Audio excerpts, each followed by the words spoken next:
Gracias por estar aquí con nosotros. Vamos a comenzar esta semana de formación. El Padre Rey ha estado con nosotros en algunos años anteriores, entonces ya lo conocemos. Espero que aprendamos un poquito o un mucho, depende de cómo vengan ustedes, de la disposición que traigan para aprender con la apertura de corazón y de espíritu. Entonces, pues vamos a darle un fuerte aplauso al Padre Rey, que nos va a compartir. Gracias, Padre. Gracias, Padre. Gracias, Padre. Vamos a ponernos de pie, porque ya acabamos de participar de la Eucaristía, pero toda actividad en la que vamos a participar como cristianos tiene que contar siempre con la bendición de Dios. En nombre del Padre, del Hijo y del Espíritu Santo. Amén. Señor, que la luz y presencia de tu Espíritu ilumine nuestras mentes y corazones, para que con una esperanza renovada cada día esperemos de ti la venida prometida. Que lleguemos a gozar un día de tu compañía con todos los santos y a gozar de la felicidad plena que solo se da habitar eternamente en tu compañía. Por Jesucristo nuestro Señor. Amén. En nombre del Padre, del Hijo y del Espíritu Santo. Amén. Y ya habíamos anunciado que como estamos en año jubilar, no le voy a explicar qué significa un año jubilar, porque desde el antiguo Israel la celebración de ese año era un año muy significativo. Acudimos allí a un salmo que viene ya desde tiempos inmemoriales en Israel. Todo lo hago nuevo, todo lo hago nuevo. Todo se renovaba, los contratos, los terrenos, todo se renovaba. Volvía de nuevo a su origen, Eso es lo que significa el año jubilar. Pues ya el Papa nos ha dicho las indulgencias que podemos alcanzar si vamos a los lugares de peregrinación. En nuestra diócesis es la iglesia catedral, que está dedicada a la Inmaculada Concepción, o el santuario también nacional en nuestro país dedicado a Nuestra Señora de las Mercedes, patrona de los cautivos. Aquí me imagino que también, creo que San Cirilo se llama, una iglesia que le queda no muy lejano de acá, y la Catedral de los Ángeles también son los lugares para alcanzar indulgencia. La venida de Jesucristo, el tema se titula hoy, La esperanza en la segunda venida de Cristo. La venida de Jesús es para nosotros los cristianos un motivo de gran esperanza, cuando usted espera con anhelo una persona. A veces esa persona llega de manera inesperada y nos causa a veces una sorpresa, una emoción. Ejemplo, si tenemos muchos años sin ver a alguien que queremos mucho y llega de manera repentina, eso nos causa un impacto, ¿verdad? Que nos deja paralizados, pero es como si no tuviéramos tiempo de reaccionar por la alegría que sentimos en nuestro corazón. Así también, el día 24 de diciembre, por decreto del Santo Padre, comenzó el año jubilar, que es el año de la esperanza. Eso parece apropiado. La mayoría de nosotros, desde la infancia, hemos conocido la Nochebuena como un momento de gran esperanza. En nuestro país todo el mundo dice, vamos a comer lechón asado, vamos a tener un traje de fiesta, vamos a estrenar una ropa nueva, vamos a comer pan telera. Es un pan parecido al pan baguette, un poco más ancho, que se usa en nuestra cultura, ¿verdad? Le decimos pan telera. Vamos a comer frutas de Navidad, uvas, manzanas, porque nosotros vivimos en un país tropical y ya ahorita sí hay de todo eso, pero antes esas frutas solo se veían por el tiempo de la Navidad. Bebidas navideñas como el ponche, el anís, ¿verdad? Y todo eso era un signo de esperanza. Cuando llegue ese tiempo, si venía nuestro padrino, nos daba alguna ofrenda, ¿verdad? Nos hacían un regalo económico y eso llenaba a uno de alegría, de esperanza. Ya viene la Nochebuena, pero lo que realmente llena de esperanza la Nochebuena es saber que se acerca. Ya viene, dice un canto de Adviento, ya viene el Señor. Si no estás preparado, abre tu corazón. Ya viene el Señor. Eso es el motivo de esperanza para nosotros. El Señor que viene, el Señor que se acerca. Muchas personas hoy en día, incluso las personas que creen en Dios, que creen que Dios vino al mundo hace mucho tiempo todavía no están seguras de lo que eso significa prácticamente. Que Dios entre en sus vidas hoy. Todavía hay gente dudando que el que estuvo allí presente y que nosotros llamamos Jesús, para ellos solamente fue un hombre. Para el judaísmo, sí, un gran profeta, fue un gran profeta, fue un hombre de Dios, pero para ellos no es Dios. ¿Y por qué? Bueno, ellos dicen, pero era que él tenía una forma humana igual que nosotros. Y no lo dice la Escritura, ¿verdad? No lo dice la Escritura. Del misterio de la encarnación, ¿qué significa? El Verbo se hizo carne y habitó entre nosotros, entre nosotros. No iba a habitar allí bajo una figura divina, porque ¿qué iba a crear en el ser humano? Una distancia. Pero se me apareció Dios, yo estaré muerto, me estaré soñando, ya estoy a punto de morir. No, Dios toma forma humana, se hace uno de nosotros, semejante en todo menos en el pecado. Es decir, Jesús físicamente era como tú y era como yo. Para eso entonces hay que dar un salto de fe para entender que la figura que vemos no es un simple hombre. Algunos tardaron en reconocer que él en realidad era Dios, como el centurión romano, que fue a rectificar si Jesús había muerto, y cuando alcanzó a mirar a Jesús brotando sangre y agua de su costado, dijo, en verdad este hombre era hijo de Dios. Ayer veía un reportaje sobre lo sucedido en el templo de Jerusalén cuando Jesús expira. Dice que el velo del templo era una capa tan gruesa de una tela pesada de más de 6 centímetros y comenzó a rascarse de arriba hacia abajo. O sea, si fuera una persona, fuera de abajo hacia arriba, que lo hubiera rascado, de arriba hacia abajo. Para que entendiera que era una señal divina lo que estaba sucediendo. Los hilos, como estaba tejido, esa cortina tan pesada que dividía el lugar llamado el Santo Santorum, que el lugar una sola vez al año entraba el sumo sacerdote, y como ese velo se rasga, estaba sucediendo algo grande en el mundo. En este sentido, una forma importante de celebrar este año jubilar es que la venida de Cristo se convierte en una realidad más práctica en nuestras vidas propias. Esa es la clave de la esperanza. Las lecturas, varias lecturas bíblicas nos dan algunas buenas vías para pensar de cómo podríamos hacer eso. Primero, escuchar algunas de las promesas de Dios que le dio al antiguo Israel. Una de ellas fue la promesa hecha a David, que sus herederos se sentarían en el trono de Israel para siempre. Por ser un siervo bueno y fiel, no significa que David era santo, no nos confundamos con eso. ¿Por qué no hay San David en la iglesia? El único de los 3 reyes en la monarquía unida que logró la unidad de todas las tribus de Israel y la paz con todos sus vecinos y con todos sus enemigos fue David, porque era un hombre temeroso de Dios. Entonces Dios le hizo esa promesa a él, que sus herederos se sentarían en el trono de Israel para siempre. Durante muchos años hubo un rey davídico, pero durante los 500 años antes del nacimiento de Cristo no hubo ningún rey descendiente de David. Durante esos años, sabiendo que la promesa de Dios se cumpliría, el pueblo del antiguo Israel dijo exactamente lo que algunas personas dicen sobre su vida espiritual hoy en día. Siento que me falta algo. Siento que me falta algo.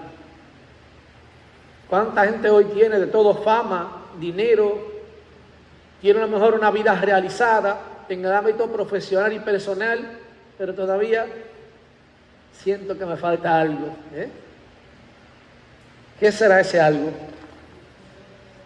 Sin embargo, cuando llegó el cumplimiento de la promesa en Jesús, el Rey Eterno, no fue exactamente lo que la gente esperaba. Muchos esperaban un hijo de la realeza en un palacio, tienen un hijo real en un establo. Mientras pensaban que iba a llegar en un palacio, llegó en un establo, en un pesebre. Qué gran contradicción para el mundo, para el mundo. Desde el anuncio de la llegada del Mesías y dónde habría de nacer. ¿Qué reclamaban o qué menospreciaban los judíos? Y de Jerusalén puede salir algo bueno. Lo menospreciaban. Oigan eso, de que de Belén, esa ciudad tan chiquita, tan pequeña, tan insignificante. Sin embargo, el texto bíblico decía: y tú, Belén de Éfrata, no serás mucho menos la más importante dentro de las ciudades de Israel.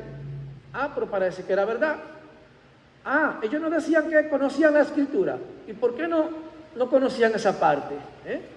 ¿Por qué no podían saber de dónde vendría el Mesías? Ojo, la confusión que se origina también para ellos, por eso es una esperanza falsa para ellos. No, ese no es el Mesías. ¿Por qué?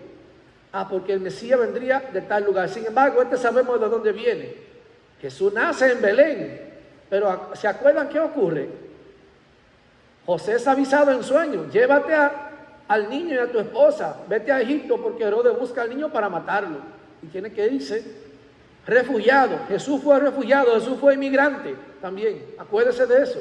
Jesús fue inmigrante. Pero la esperanza de Israel era el Mesías. Tenía que volver. Avisado en sueño, José vuelve de nuevo. Cuando va en dirección a su casa, le dice: no te vayas a Belén. Vete a Nazaret, para que se cumpliera la Escritura. Lo llamarán Nazareno. Fíjense cómo es la actuación de Dios. Se cumple que nacería en Belén. Sin embargo, lo llamarán Nazareno. Ahí había una misión importante en la vida de Jesús. La esperanza tenía que surgir como un retoño también, como un retoño.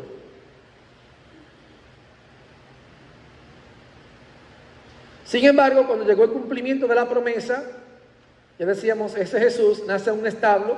Muchos esperaban un rey conquistador. Ellos tienen a un Mesías sufriente. Es una de las imágenes que más definen la persona de Jesús. El siervo sufriente. Reza la Escritura: no ocultó el rostro a ultrajes ni salivazos. Ofrecí el rostro como un pedernal. Enmudecía y no abría la boca. El siervo sufriente. La misma sorpresa se da hoy también. Muchos quieren un Salvador que traiga riqueza, fama y poder. Imaginémonos Jesús hoy en tiempo de las redes sociales. Todo el mundo siguiendo un discurso, todo el mundo interpretando su palabra. Jesús, quiero un autógrafo. Jesús, quiero un autógrafo de tu parte. Seguimos muchas veces a ese Dios de la fama, a ese Dios del poder. Y tú puedes hacerle un signo, un milagro aquí para que la gente vea que tú eres el Mesías. Dios no actúa de esa manera. Dios no necesita mostrarse a modo de espectáculo ante la gente. No, Jesús no necesita eso. Por eso ellos desconfiaban que era ese el Mesías, el que traería la esperanza para Israel. Lo que obtenemos es un Dios que se acerca en la Eucaristía, en las Escrituras, pero sobre todo en los pobres. Nació pobre, nació en un pesebre. Dice la Escritura, lo envolvió en pañales, allí donde había animales, vacas, burros, donde había heno, lodo, a lo mejor hedor también. No es un lugar agradable, puedo decir porque soy de rancho, no es un lugar agradable. Y Jesús nace allí en la extrema pobreza. Antes de eso, ¿qué otro signo de pobreza identifica a la persona de Jesús para saber que Él nació pobre también? Tocaban las puertas. Mi esposa está a punto de dar a luz. ¿Tiene aquí hay un lugar para darme posada? No, no tenemos lugar. Lo sentimos mucho. No encontraron un lugar. No encontraron un lugar. Tuvieron que ir allí en presencia de los animales. Ese es un Dios que sale al encuentro de la pobreza con las riquezas de la gracia y no borra el sufrimiento, sino que se acerca a Él con fuerza. Jesús no rechazó ser pobre. Hoy mucha gente se siente triste por la condición que han obtenido. A mí no me da orgullo, dirán algunos, decir de dónde yo vengo. A mí me da orgullo decir que andaba descalzo, que solo tenía un solo par de zapatos, que solo tenía una ropa de domingo, que solo tenía una sola libreta para ir a la escuela. Al igual que en el antiguo Israel, así es hoy. La realidad es más humilde de lo que esperábamos, pero trae un tipo de esperanza más profundo de lo que podríamos haber imaginado. No es fácil, pero tenemos que quedarnos en la humilde realidad para mantenernos conectados con la esperanza. En segundo lugar, escuchamos algunas de las formas en que la iglesia ha llevado la esperanza a través de su historia. San Esteban pudo sufrir bien el martirio porque conoció a Jesús. ¿Se acuerdan de ese joven? Dice al que los judíos rechinaban de rabia y odio porque no podían hacer frente a sus palabras. Porque dice la Escritura, Hechos de los Apóstoles, porque Esteban estaba lleno de la presencia del Espíritu Santo. No podían hacer frente a sus palabras. Ya lo dice, no hagan propósito de preparar su defensa. El Espíritu en su momento les sugerirá lo que tienen que decir, lo que tienen que decir. Los santos inocentes son considerados mártires porque incluso sin saberlo murieron también por Jesús. ¿Se acuerdan de los niños que fueron buscados por Herodes para matarlo, pensando que entre ellos estaría el rey de Israel? Esta es una de las fuentes más profundas de esperanza que el mundo necesita hoy. Cuando la vida no tiene sentido en términos terrenales, cuando las cosas parecen tan oscuras como la matanza de los inocentes, nuestros sufrimientos pueden ser atrapados en la vida de Jesús. Visto solo desde la perspectiva de este mundo, las cosas pueden parecer también muy oscuras. Algunos dirían, ¿y por qué no solo murió Jesús? Conviene que muera uno por todos. Porque no somos quienes para cuestionar la actuación de Dios.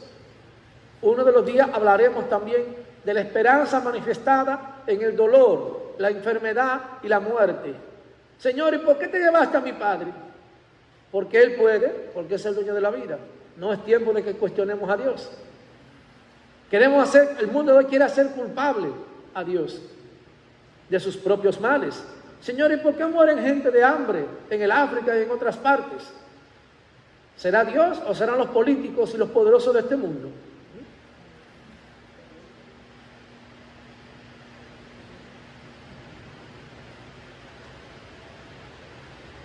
Visto solo desde la perspectiva de este mundo, las cosas pueden parecer muy oscuras.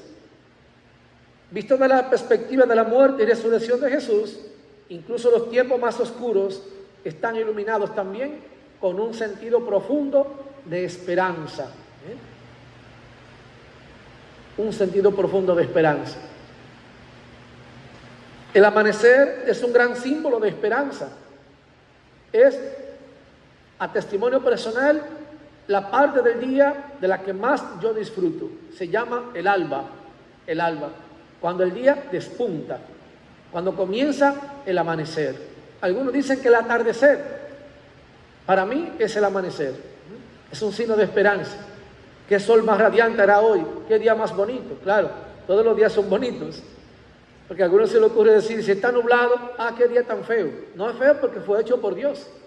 Y tú estás viviendo dentro de Él. Y tú vives y respiras también. Entonces no es feo. Podemos ser peregrinos de esperanza viviendo en una especie de amanecer espiritual, capaces de nombrar signos concretos de que Jesús ya ha comenzado a vivir en nosotros, incluso cuando sabemos, dentro de nuestros límites, que aún no poseemos plenamente su vida. ¿Cómo poder saber que Jesús ya vive en nosotros sin poseer todavía su vida, es decir, sin llegar a la eternidad? ¿Cómo podemos saber eso? Yo sé, dice Pablo, yo sé que está vivo mi Redentor, y que cuando muera, mi alma permanecerá con Él. Es un signo de esperanza muy grande. Podemos cargar tanto con el ya como con el todavía no, con el tipo de alegría que caracteriza a un niño en Nochebuena. Si podemos, se convierte en una poderosa invitación a otros para que se unan también a nosotros en esta peregrinación que la iglesia ha tenido o tiene durante este año de la esperanza. Somos peregrinos de esperanza, caminando hacia la Pascua. ¿Cuál será la Pascua del cristiano? La vida eterna. La vida eterna es la Pascua del cristiano. ¿Qué es lo que celebramos la Pascua en la iglesia? La resurrección de Cristo, la victoria sobre el pecado y la muerte. Entonces la Pascua del cristiano será entonces vivir en la dulce compañía del Señor por la eternidad. No he de morir, viviré para habitar eternamente en la casa de Dios. En Primera de Tesalonicenses, en el capítulo 4, versos del 13 al 18, meditemos un poco este texto. A lo largo de la historia se ha preguntado qué sucede después de la muerte. La Biblia nos dice, en este pasaje Pablo explica lo que sucederá en la segunda venida de Cristo, tanto con los santos que hayan muerto como con los que aún estén vivos. Primero Cristo descenderá del cielo de una manera semejante a su ascensión. Eso lo vemos en Hechos 1:11. Recuerda lo que le dijeron los ángeles a los apóstoles. El mismo Jesús que han visto volverá como lo han visto marcharse. ¿Cómo lo vieron marcharse? Y ascendió delante de sus ojos a lo más alto del cielo. Así mismo como lo vieron marcharse, así mismo vendrá Jesús. Entonces ya tenemos una certeza. ¿Cómo será la segunda venida de Jesús? Tal como se marchó, ¿verdad? En este caso, descenderá de los cielos. Luego resucitará los cuerpos de los creyentes que hayan fallecido. En 2 Corintios 5:8 nos recuerda que sus espíritus habrán estado con el Señor desde el momento de su muerte física. Después, los cristianos que aún estén vivos se levantarán para encontrarse con el Señor en el aire y vivirán con Él para siempre. El mismo Pablo nos dice de qué manera tendremos un soma neumáticos, un cuerpo espiritual, un cuerpo semejante al suyo. Seremos como ángeles, No tendremos ninguna de las necesidades humanas. En palabras de Platón, llegaremos entonces al mundo de las ideas, al mundo perfecto, No hay ningún tipo de carencia. La razón entonces por la que debemos estar al tanto de estos sucesos futuros se encuentra en 1 Tesalonicenses capítulo 4, versículo 13, donde dice: para que no se entristezcan como los otros que no tienen esperanza, para que no sientan tristeza como los seres que viven sin esperanza. Hay gente que cree que el que se murió ya ahí terminó todo, y no es así, No es así. Es un morir para vivir, morir para vivir. De hecho, el versículo 18 de este mismo texto nos dice que nos consolemos unos a otros con el conocimiento de lo que sucederá cuando Cristo regrese. Por eso la iglesia no celebra, como decimos en la popular, misa de muertos. No, nosotros celebramos la vida,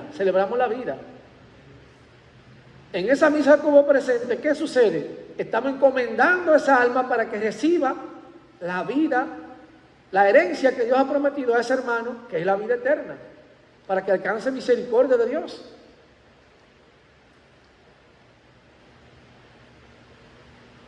¿Cuánto nos ama entonces Dios?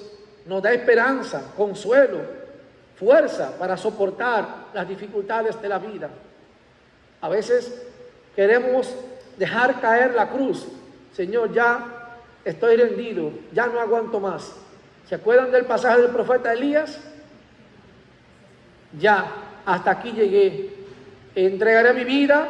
Lo perseguían por haber ajusticiado a los 450 profetas de Baal. El Señor envía un cuervo que le trae pan. Elías ve un pan a su lado, ve pan y agua, come y bebe, duerme otro rato, vuelve, come y bebe, repone fuerzas hasta llegar al monte Horeb. No es cuando tú digas, es cuando el Señor así lo disponga. Él es el dueño de la vida.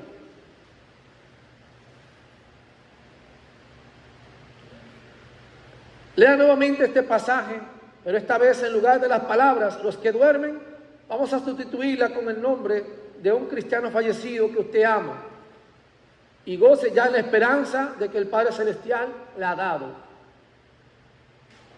¿No tenemos acaso la certeza de que quienes han conocido y temido a Dios hoy viven en la gracia de su presencia? Sí, sí. ¿Cómo podemos resumir la doctrina entonces de esta segunda venida de Jesús? En un acontecimiento anunciado por las Escrituras, es decir, que no es un invento humano. ¿Por qué? Vamos a detenernos allí. ¿Cuántas personas han puesto una fecha para decir, en tal tiempo Jesús viene? ¿Cómo cuántas personas te han escuchado con eso? Los que somos un poquito mayores, recuerdo cuando iba a empezar el milenio, en el año 2000. Hubo personas que se tiraron de edificios, de puentes, porque el mundo se iba a acabar. Hubo gente que se comió todo lo que tenía o gastó todo lo que tenía porque el mundo se iba a acabar. Que el calendario maya dice, que Nostradamus dice, todas esas son falsedades. Eso no es la palabra de Dios. Lo que dice la Escritura, allí sí está contenido lo que el Señor nos ha comunicado con certeza, porque ha sido inspirado por Dios. Nada de lo que esas personas han dicho, lo han dicho inspirados por Dios. Eso simplemente es un aparente conocimiento humano que no tiene ninguna base, ni científica, ni teológica tampoco, mucho menos, porque Dios no se le ha aparecido. Si no se le ha dicho a Jesucristo que es su Hijo, ¿se lo va a decir a ti que eres un simple mortal y pecador? Imposible, imposible. Es como le digo a mucha gente, quisiera tener la gracia que Dios me diga, Padre, el día que yo me voy a morir. Yo dije, bueno, esa gracia no te la puede dar, porque te morirías antes. Me toca morir mañana a las 8 de la mañana y si yo estoy a la visita ahora, ay, pero no hay ningún salón de belleza para ir a arreglarme y poder morirme bonita. Ay, pero todavía tengo cosas pendientes, tengo biles que pagar y me voy a ir con esa deuda. Ya te mueres de la angustia antes que llegue el tiempo. Vendrá entonces de forma personal, visible y gloriosa. 3 elementos. Vendrá de forma personal, visible y gloriosa. Que va a haber un terremoto, que va a haber un maremoto, que se activarán los volcanes. El Señor no te ha dicho que el mundo se acaba, Él vendrá en medio de esa situación.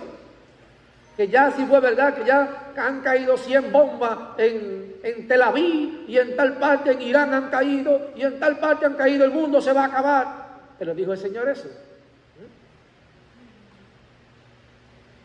Entonces, Él vendrá, grabemos bien esto, de forma personal, visible y gloriosa. Los creyentes serán resucitados y reunidos con Cristo, con cuerpos glorificados. Vamos al Apocalipsis. ¿Y quiénes son, Señor, esos que visten de blanco? Los que han venido de la gran tribulación y han lavado sus vestiduras en la sangre del Cordero. Eso dice la Escritura, el libro de Apocalipsis. Aparecerán los santos con cuerpos glorificados. Un signo de la gloria de Dios es el blanco. San Lucas, relato de la transfiguración. Y sus vestidos se volvieron un blanco deslumbrador. Y aparecieron junto a él, ¿quiénes? Moisés y ¿quién más?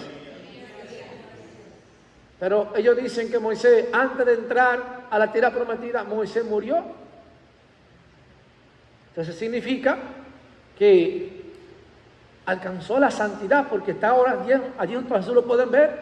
Y Elías fue arrebatado en un carro de fuego, dice la Escritura. No es una mitología, no es un invento humano. Alcanzó la santidad. Qué grande era Elías, el más grande de los profetas. Fue capaz de orar y mandar a bajar fuego del cielo, pedirle a Dios y cerrar el cielo, volver a orar a Dios y cayó la lluvia. Será el momento en que juzgará a los vivos y a los muertos en su segunda venida. Eso en cierta manera llena como de temor a algunas personas. Pero recuerde que Jesús juzga el corazón, que el juicio no se tratará de la sumatoria de obras de pecado que hayas podido realizar, porque entonces ya estamos todos condenados. Nadie podrá superar las obras malas, ¿verdad?, de las buenas que haya hecho. Entonces dirá, ¿cómo así, Padre? Bueno, es que pecamos de todas maneras. Durmiendo no pecamos, porque cuando usted duerme no hay conciencia. Y yo me soñé, Padre, que yo había ajusticiado a más de 100 personas. Ay, Padre, estoy en pecado. Tú lo soñaste, tú no mataste a nadie. Allí no hay culpa porque no hay conciencia. Es el subconsciente lo que trabaja allí en ese momento. Entonces vendrá eso, a juzgar a vivos y muertos. ¿Qué idea nos da eso entonces? Dice que la segunda venida de Jesús no será cuando el mundo se acabe, porque habrá gente viva. ¿No creen ustedes? Si Él viene a juzgar a vivos y muertos, significa que a los que estén vivos en ese momento, en el momento de la venida de Jesús, no es un indicio entonces de que el mundo se acabará, porque habrá personas vivas. Si se acabara el mundo, entonces se hubiera extinguido todo tipo de vida. Hasta cuando los dinosaurios no se extinguió toda la vida, porque hubieron insectos y hubo animales que sobrevivieron.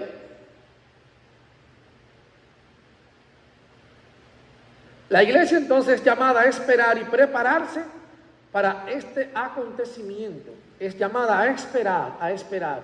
El valor de la espera, de ahí viene esperanza. Esperanza. Significa esperar con alegría también. ¿En qué tiempo vienes? En 15 minutos, a los 5 minutos. Ya está llegando, pero te dije 15, a los 5 no ha pasado todavía. O cuando vamos a poner allí la comida, apenas la tapamos y llevamos a los 5 minutos a abrirla. Todavía no está, amor, no está todavía. Tienes que esperar un tiempo de cocción. No está todavía. Entonces caemos nosotros en ese estado de lo contrario. Lo contrario a esperar, que es el sufijo des, significa ausencia de. Ausencia de espera, en la desesperación. Y dicen por ahí que la desesperación es causa del fracaso.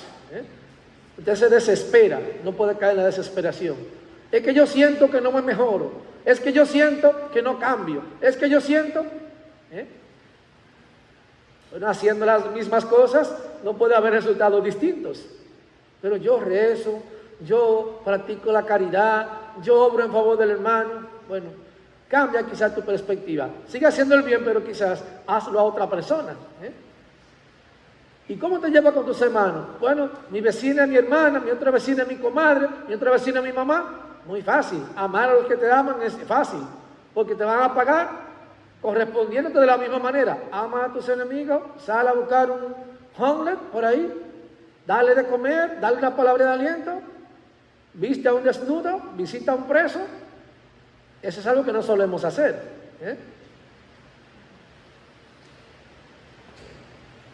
Textos importantes entonces que nos enfocan en esa dirección correcta.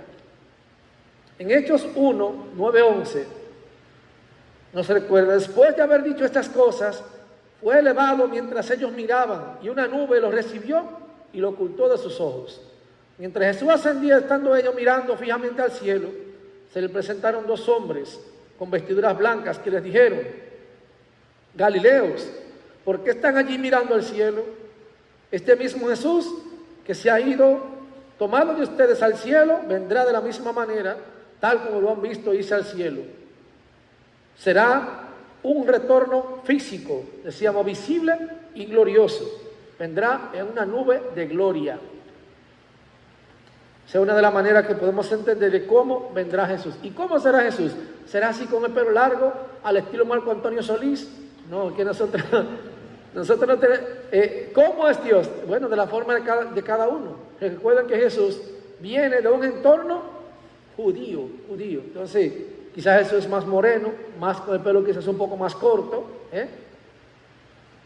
De estatura, pues unos 70, unos 80, entre unos 70 y unos 80. 60, 65 kilos aproximadamente. Eso más o menos es lo que podemos ver, de acuerdo a algo que tenemos como una reliquia. ¿Saben qué es? La sábana de Turín. Allí los expertos han medido cuál era la dimensión aproximada del cuerpo de Jesús, el peso aproximadamente que tenía. Han podido medir incluso el castigo físico y el nivel de dolor que Jesús soportó. Para lo que entiendan, si fue cruel el castigo, con diferentes indumentarias, cerca de 5.400 latigazos recibió Jesús. Con diferentes indumentarias. Recibió el castigo romano, que era 33 latigazos, y el castigo judío, 40 menos 1, o sea, 39. Con una indumentaria, una vara de acero o algo, 39. Con otra indumentaria, entonces, el castigo romano y el castigo judío al mismo tiempo. Segunda de Tesalonicenses, capítulo 1, versículos 6 al 10. Después de todo, es justo delante de Dios que Él pague con aflicción a quienes los afligen a ustedes, pero que Él les dé alivio a ustedes que son afligidos, y también a nosotros, cuando el Señor Jesús sea relevado desde el cielo, con sus poderosos ángeles en llama de fuego, dando castigo a los que no conocen a Dios y a los que no obedecen el Evangelio de nuestro Señor Jesucristo. Estos sufrirán el castigo de la eterna destrucción, excluidos de la presencia del Señor y de la gloria de su poder, cuando Él venga para ser glorificado en sus santos en aquel día y para ser admirado entre todos los que han creído, porque nuestro testimonio ha sido creído por ustedes.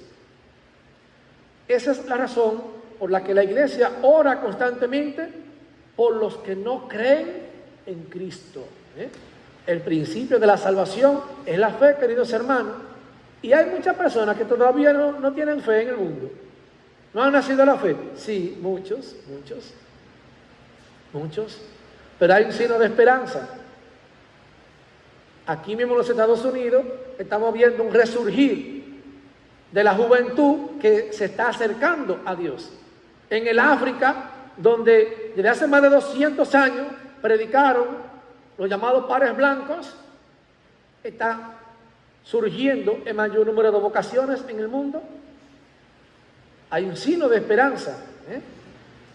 En ese mismo país que se ve ahora en conflicto, hay muchos cristianos católicos reuniéndose en secreto a celebrar la misa, porque ellos tienen una religión oficial que es el Islam. Y entonces por mucho tiempo la gente ha puesto la mirada, por ejemplo, en la iglesia, que la iglesia perseguía, que la Santa Inquisición, digo, ¿y qué es lo que estamos viviendo ahora? No es una persecución religiosa. Aquí mismo en Estados Unidos vivimos una persecución religiosa a los cristianos católicos. Sin embargo, tenemos la esperanza de seguir creyendo contra toda adversidad, Creo que nunca habíamos visto la cristiandad tan unida en situaciones como esta. Pero recuerden, Dios puede más que el mundo, Dar alivio a los creyentes de las aflicciones de los que los persiguen. Los creyentes verdaderamente eran fieles al Señor, por eso se sentían alegres por los padecimientos. A veces nosotros estamos ante una mínima expresión de dolor y ya estamos desesperanzados. Pensamos que nos vamos a morir. Recuerdo la pequeña historia de un joven que fue a la guerra y entonces estaba muy asustado, era muy joven. Y en el cruce de disparos, un tiro le roza en una pierna. Y el joven está gritando de dolor, y me duele mucho. El sargento del pelotón le dice, mira, el doctor no está ahora mismo disponible para venir a atenderte. Déjame ver qué tú tienes. Dice, no, que me duele mucho, me dieron en una pierna y estoy malherido. Están luchando en medio del combate, el muchacho sigue insistiendo que le duele mucho y que está muy adolorido. Le abren el pantalón y ven que es un simple rasguño. Y entonces el jefe de pelotón le dice, yo te voy a curar ese dolor. Dice, ¿usted sabe de medicina? Dice, sí, yo tengo conocimiento básico de medicina. Dice, dame tu mano. Dice, ¿para qué? Pásame tu mano que yo te voy a curar el dolor. Cuando le pasó la mano le quebró un dedo. Dice, ay, ahora me duele el dedo. Dice, tú ves, se te quitó el dolor del pie. Entonces nos andamos quejando nosotros a veces por un ínfimo dolor, por una pequeña prueba que pasamos, ¿verdad? Y entonces no nos detenemos a ver el sufrimiento que pasó Cristo por nosotros. Será revelado, dice, desde el cielo, desde el cielo. Lo cual quiere decir que será una venida visible, ya hemos dicho esa palabra, ¿verdad? Presencia de manera visible y desde el cielo. Vendrá con sus poderosos ángeles en llama de fuego, lo cual habla de su poder y autoridad para juzgar y vencer a sus enemigos. El fuego también tiene un sentido purificador, purificador. Por ejemplo, los metales preciosos se purifican muchas veces en el fuego también. El oro, por ejemplo, se libera de sus impurezas con el fuego. Será un día de juicio para los que le han rechazado también. Dice, a ese juicio uno recibirá un juicio para la gloria y otro para la condenación, dice. Para los que lo han rechazado, dice, para el que no cree, no busca, no ama, no teme, para ese será más riguroso el juicio, entonces. Será un momento maravilloso también para los creyentes, ya que será glorificado en sus santos y admirado entre todos los que le han creído. Para los que hemos nacido a la fe, escucharemos los ángeles cantar, glorificando a Dios. Será un momento entonces de gloria, de gloria. En la carta a Tito, en el capítulo 2, versos 11 al 13, mejor dicho, a partir del versículo 2, recuerden que es una sola carta, no tiene capítulos. Porque la gracia de Dios se ha manifestado, trayendo salvación a todos los hombres, enseñándonos que negando la impiedad y los deseos mundanos, vivamos en este mundo de manera sobria, justa y piadosa, aguardando la esperanza bienaventurada y la manifestación de la gloria de nuestro gran Dios y Salvador, que es Cristo Jesús. Aguardamos un Salvador único que nos puede salvar, es la persona de Jesús. Dice, no se nos ha dado otro nombre, ni en el cielo, ni en la tierra. No se nos ha dado otro nombre que nos pueda salvar. Si hay gente que está pensando que Mahoma lo va a salvar, está equivocado. Si está pensando que Buda lo va a salvar, está equivocado. Un solo nombre se nos ha dado que nos puede salvar. Somos entonces salvados para abandonar la manera pecaminosa de vivir, para vivir entonces una vida diferente. Esta vida diferente consiste en primer lugar vivir una vida sobria, justa y piadosa. Y juntamente con esto una vida que espera la segunda venida de Jesús. Acuérdense cuando Pablo le predica a los corintios y le dice, tienen que estar preparados porque no saben el día ni la hora. Y lo encuentra todos mirando así para el cielo y dice, ¿qué hacen? Estamos esperando a Jesús, que tú dijiste que ya viene. Dice, sí, pero lo que Jesús viene hay que trabajar, hay que predicar, hay que orar. Entonces, no piense que usted va a esperar a Jesús aquí metido en la iglesia. No, en sus quehaceres diarios, es lo que usted hace.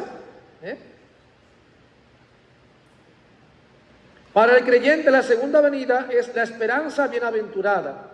Es aquello que él espera y se goza anticipadamente. Pero por otra parte, es la manifestación gloriosa de Cristo. Más que anhelar la segunda venida, para librarse de los problemas del creyente, la anhela porque quiere ver a Cristo manifestado gloriosamente. Algunas personas dicen, yo quisiera morir ya para salir de todos mis problemas. Esa no es la salida. La salida no es salir huyendo. Como conclusión entonces podemos entender lo siguiente. Quiero animarte a que pienses en lo siguiente. ¿Realmente eres feliz y pleno viviendo en esta vida, pensando solo en las cosas de este mundo y no esperando la gloria que nos espera? Yo soy feliz cuando estoy haciendo tal cosa, cuando estoy desconectado, cuando estoy relax, como decimos, cuando estoy durmiendo, descansando, bajo un buen clima, una habitación aclimatada. Examina qué cosas en tu vida están distrayendo tu mente y tu corazón de esperar la venida del Señor. En lenguaje de béisbol, alguna gente le dice, ten cuenta que el Señor no te coja fuera de base, porque el que está jugando béisbol y está fuera de la base, catch, ¿verdad? Lo atrapan, que no te coja fuera de base. ¿Estás dirigiendo tu vida, la vida de tu familia, e invirtiendo tus recursos tomando en cuenta la venida del Señor? Hay veces que solo hacemos las cosas para sentirnos bien, para vanagloria, para orgullo humano. No. Busca maneras de alimentar la esperanza en la segunda venida, que es una esperanza central en la fe cristiana, simbolizando el regreso de Jesús a la tierra para establecer su reino y cumplir las promesas de salvación. Esta doctrina es una fuente de consuelo y motivación para nosotros, quienes se preparan para este evento a través de la fe, la obediencia y la práctica de las buenas obras. Hay una frase que nos puede ayudar a entender eso en la sabiduría popular. 2 cosas usted se lleva: las obras que usted realiza y lo que usted se come. Porque lo que usted se come ya lo vivió, ¿verdad? Y lo vivió una sola vez. Y las obras que usted hace están hechas y el Señor no las olvida. Aspectos claves entonces de la esperanza de la segunda venida, que de alguna manera lo hemos mencionado: la promesa de salvación. Esa segunda venida de Jesús es la culminación de la obra redentora de Cristo, donde los creyentes serán glorificados y llevados a la presencia de Dios. Restauración y justicia.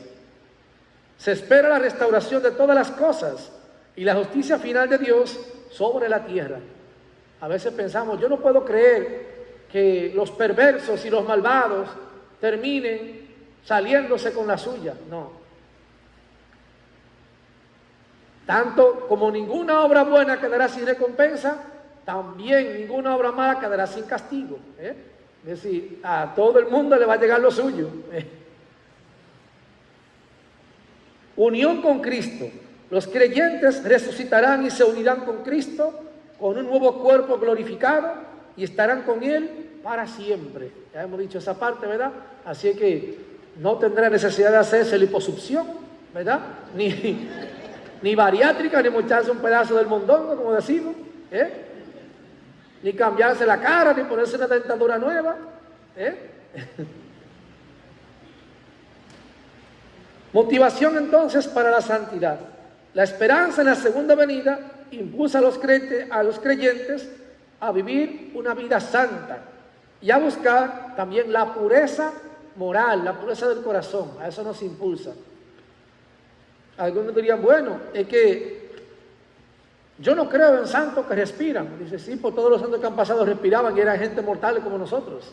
Entonces sí puede creer en el anhelo de la santidad. Lo dice la Escritura, sean santos como mi Padre del cielo es santo. Entonces allí está el anhelo de santidad. ¿Se puede ser santo hoy? Sí. ¿Tenemos santos de hoy? Sí, claro que sí. Tenemos un jovencito ahí, reciente ahora beatificado, Carlos Acuti, adolescente, un adorador de la Eucaristía, un niño que le daba de comer a los pobres, que le hacía el bien a los demás, y murió, ¿verdad? Jovencito. Consuelo en el sufrimiento, saber que Jesús volverá y establecerá un reino de paz y justicia. Es una fuente de consuelo en medio de las dificultades de la vida. Algunas veces pensamos de manera errónea, yo sí he venido a sufrir a este mundo. Yo he pasado todas las vicisitudes del mundo. Y nos pensamos a veces las personas más desdichadas del mundo. Y no es así. Todas esas dificultades se verán borradas, ¿verdad? Erradicadas, porque Jesús entonces nos llevará a la felicidad plena.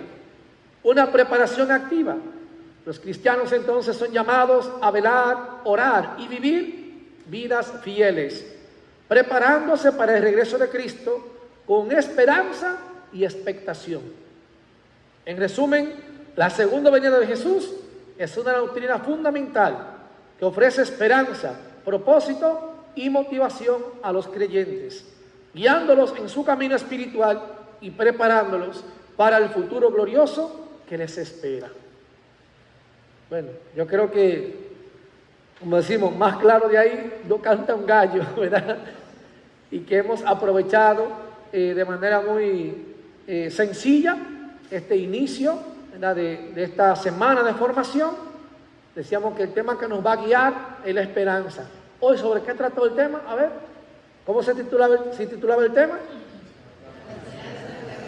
La esperanza en la segunda, no en la venida, sino ya Jesús vino una vez, en la segunda venida de Cristo, ¿verdad?